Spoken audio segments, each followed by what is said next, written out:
आयुष्य जगत असताना आपण बऱ्याच वेळेस अट्टहास करतो किंवा एखाद्या गोष्टीचा आपण ध्यास धरतो. परंतु पुष्कळदा ही गोष्ट कोणती असते तर ऐहिक सुखाची किंवा भौतिक सुखाचा ते अट्टहास असलेली गोष्ट असते.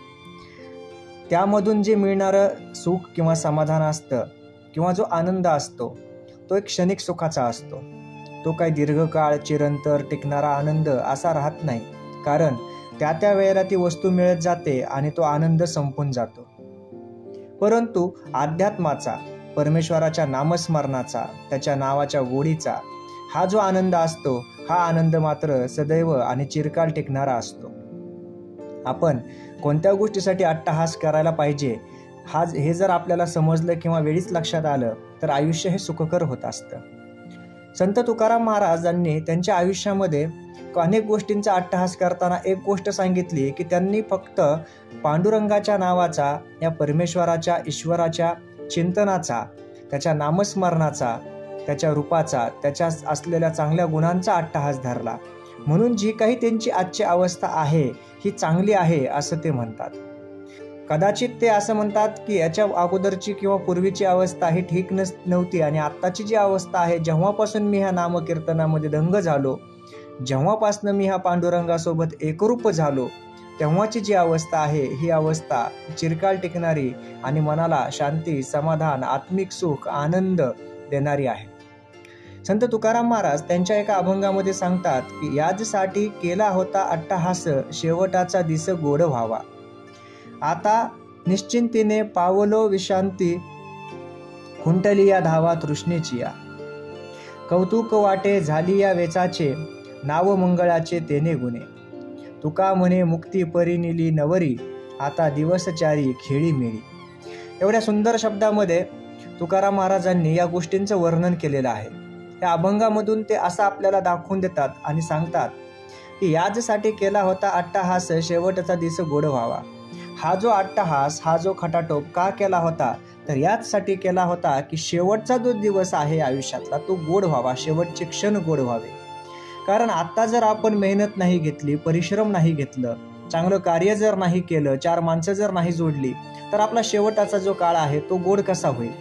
त्या काळी आपण एकाकी पडू, एकटे पडू, सुख समाधान शांती लाभणार नाही. भरपूर पैसा जरी कमवला तरी नंतरच्या काळामध्ये तो पैसा सुख देईल का नाही. त्यासाठी हा अट्टहास आपण करायला पाहिजे की आपले चांगले पुढचे दिवस हे गोड व्हावेत, सुखसमाधानाचे, शांतीचे जावेत.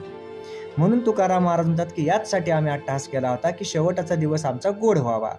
आता निश्चिंतीने पावलो विसंतिया, खुंटलिया धावा तृष्णेची या.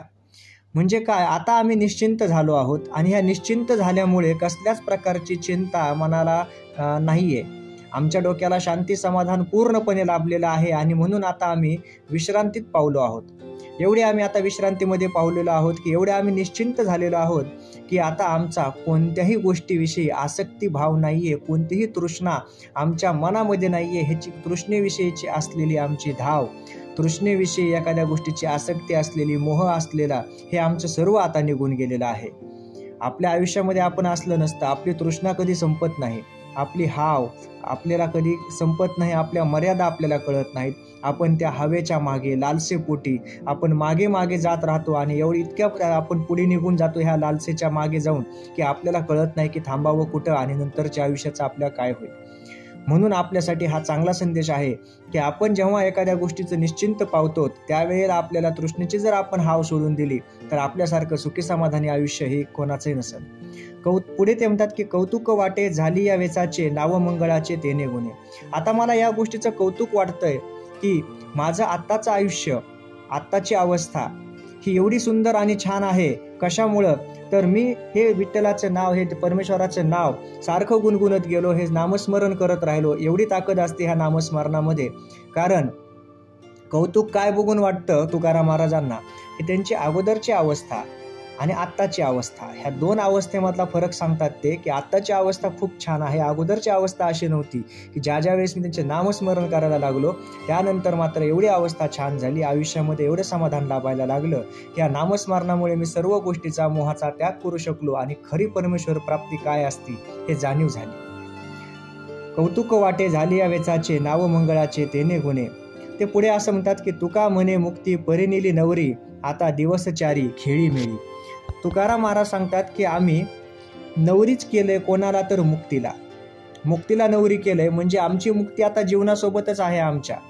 आम्ही आता मुक्त होण्यासाठीच इथं आलेलो आहोत.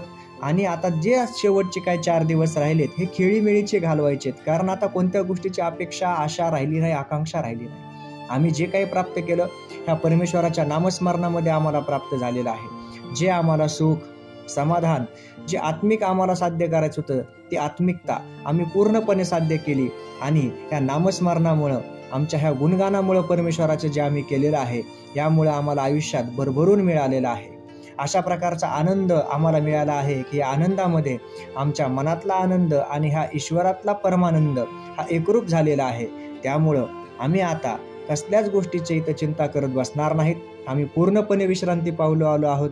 आणि आम्ही नवरीच परिणिली अशी आहे, म्हणजे नवरीच अशी केली आहे की जी मुक्ती आहे, आम्हाला इथं अडकवून ठेवणार नाही, आम्हाला आता मुक्त करणार आहे. म्हणून आता जे आमचे काही 4 दिवस राहिलेले आहेत ते आम्ही खेळीमेळीचे घालवतो आहोत.